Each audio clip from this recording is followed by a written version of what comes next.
Well, hello and welcome. My name is Michał Gawryś. I work at IBM Polska. Thank you for inviting me, and I hope you can hear me. And I wanted to tell you a short story of a project. I have picked it not because it's exciting technology-wise, because it's a well-known technology on the market. It's exciting because of the context, because of its pace, and hopefully it will become, because we have many similar cases, but hopefully it will trigger discussion about what has changed in our healthcare system in the wake of COVID pandemic, and what takeaways should we take with us for the future. I know that we've had such discussions before, because I've been listening to different panels, and I look forward to them today and tomorrow. Okay, well then, the key element and the most exciting element of the project is its schedule. And you can see it on the slide. Okay, so let me begin chronologically. I don't know if you remember when we had the first wave of the pandemic, and in early days it was a period where, aside fear, curiosity, anxiety, astonishment on a wide scale. There was also enthusiasm demonstrated by many people who knew they are witnessing historical events and wanted to make a contribution. They wanted to share their competencies, and they came together at IBM, because in those days we used to work in the office, so they met over coffee and had a chat. And they've decided that, the only thing they can do that can be of any help in Poland to fight the coronavirus is a chatbot. And, they have agreed they are going to roll out a project. IBM Polska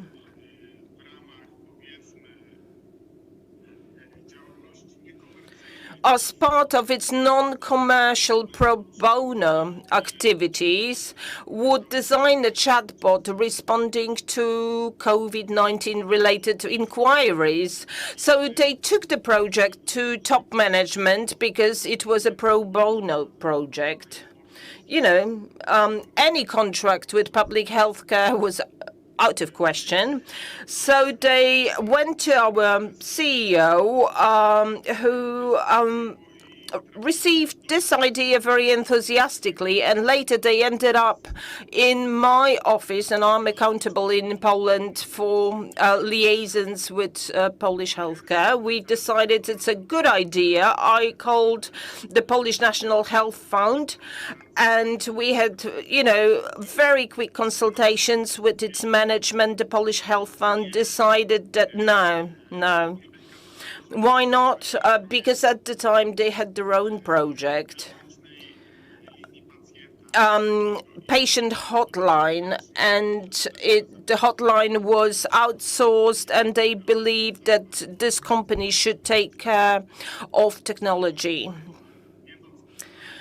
But knowing who's in charge of the project, we've decided that we need to get help elsewhere. So I've sent an email to Minister Cieszyński. He was the Vice Minister at the Ministry of Digital Affairs. I had no previous contacts with him, so I didn't know him. I was a total stranger. So I was even wondering, is he going to read my email? Because there were so many things happening. I've sent an email to the Deputy Minister on the 12th of March. And to my surprise, he wrote back the day after. And he said, yes, we'll give it a try. And he sent me to charming Miss Agnieszka from e-health center. And very quickly, after a number of phone calls, she put together a working group, an expert working group that was supposed to provide us with a contribution for the chatbot, so answers to possible inquiries that can be sent to the chatbot. So, we set up a working group, and replies to questions were sent to our teams from the Prime Minister's office, from the National Health Fund, from the Chief Sanitary Inspectorate. And we proceeded with the e-health center, and we proceeded with implementation. We've decided we can implement it in 3 days, and in fact, we've succeeded. So we went ahead with implementation on the 14th of March, and the first test version was ready on the 17th, so it was ready in 3 days. It was verified, and 3 days later, it was released on patient.gov.pl. It was the main website, the main destination where citizens could look for official information on coronavirus.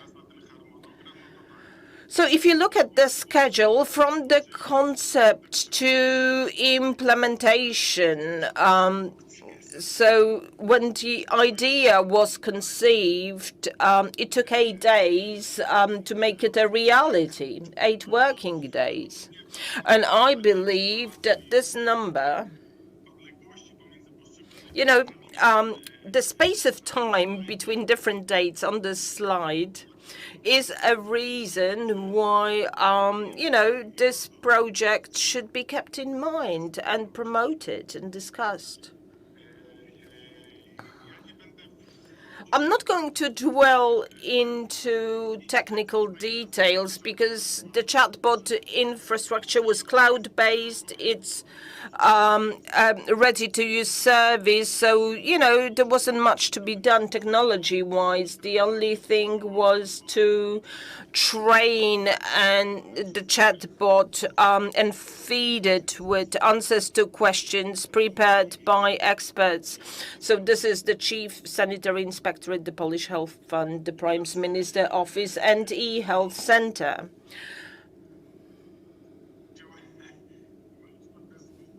So we didn't have a contract, to keep the long story short. So this is the testimony to our times. And the customer was not ashamed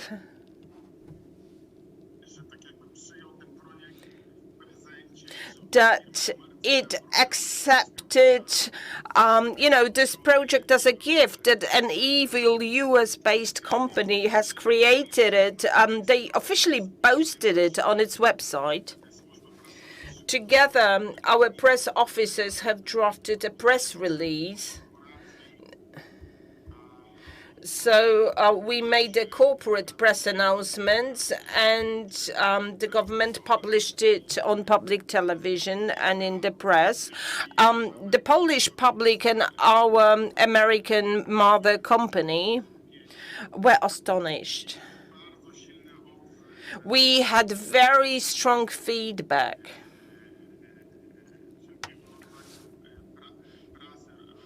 From the press, what do I understand as the press, radio, TV networks, and electronic media? I have with me links, 2 pages of links with releases from the first 2 weeks. But yes, we do remember that at the time everyone was taking keen interest in coronavirus. The press was hungry for breaking news, so any breaking news about coronavirus would hit the headlines. even, Foresters Monthly and Farmer's Guide, would write about it. Good Housekeeping would put a column.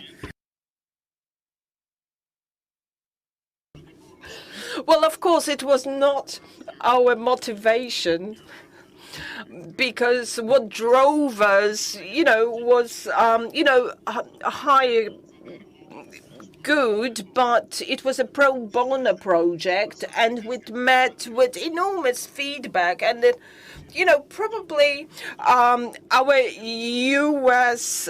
Mother company was taken aback. They had worldwide promotion in 3 days. Any country that wanted to use our technology, our chatbot, could do it for free. So we offered free of charge technology and a team to launch it. And I know that some other countries, including the Czech Republic, opted for that. Okay, some facts and figures. How many people did benefit from the robot, from the chatbot? I'm not surprised, because I'm skeptical by nature.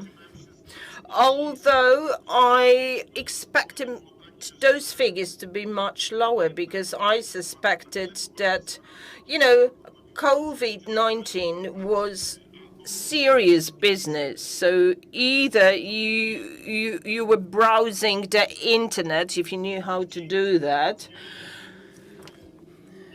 and if you were looking for official information, you would call the National Health Bound, the sanitary inspection, to get information from the source. And business-wise, that was the idea. That's why we've decided to design the chatbot. We wanted to take the strain off official channels. For example, I know that telephone lines were blocked. You couldn't get through.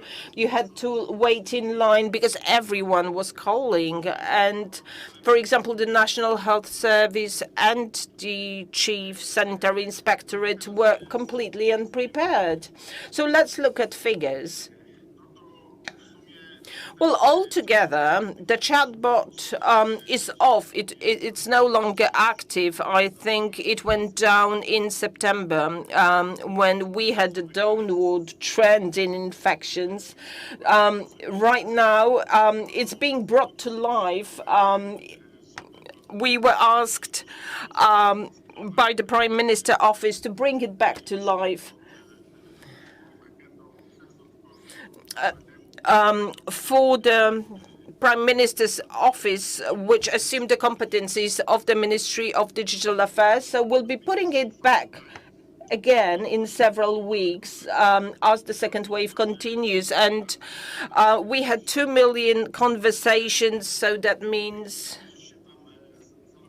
600. And as for the users, that was over 600,000, and the record for daily chats was over 700,000.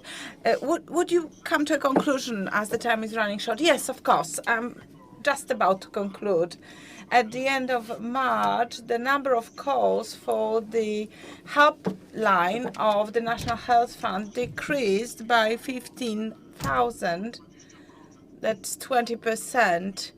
In my opinion, it is a major drop, and the numbers are very high.